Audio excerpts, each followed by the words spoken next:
Un jaloux, c'est un méchant. Un haineux, c'est un méchant. Et je lis avec vous que quelqu'un qui possède la haine, une personne qui possède la haine, ne peut pas hériter le royaume des dieux.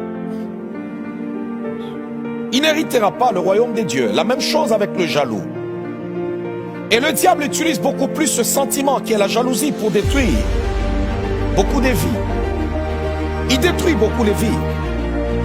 Et le diable utilise aussi ce sentiment pour détruire des églises.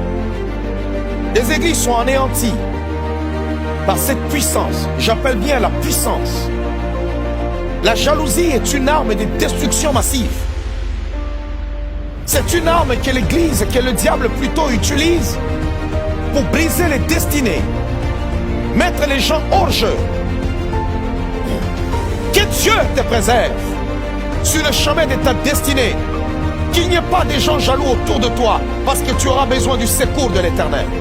Plusieurs personnes qui possèdent la jalousie, qui vivent dans la haine, qui vivent dans la pitié de soi.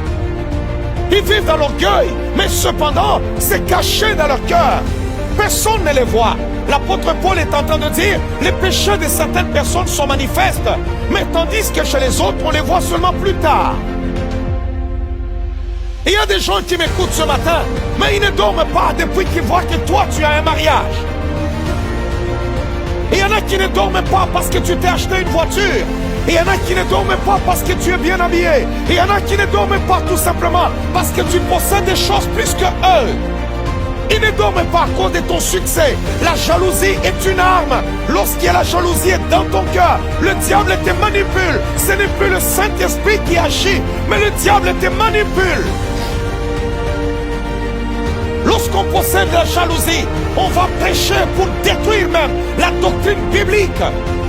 Lorsqu'on possède la jalousie, on va prophétiser pour détruire la vie des autres.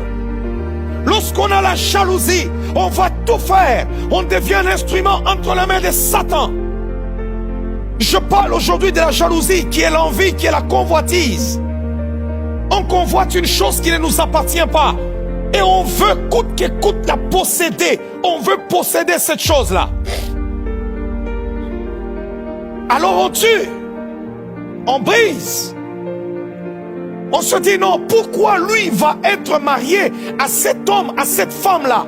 Alors tu es prêt à détruire cette maison pour prendre et voler le mari d'autrui ou à détruire, je ne sais pas, le mariage d'autrui afin de prendre sa femme.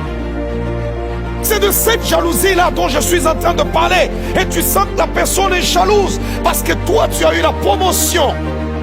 Elle se dit non, pourquoi c'est seulement lui? Moi aussi je voulais ce poste-là. Et la personne est capable de mettre même du poison, de voir mourir, parce qu'il sait que si tu meurs, c'est lui qui va te remplacer.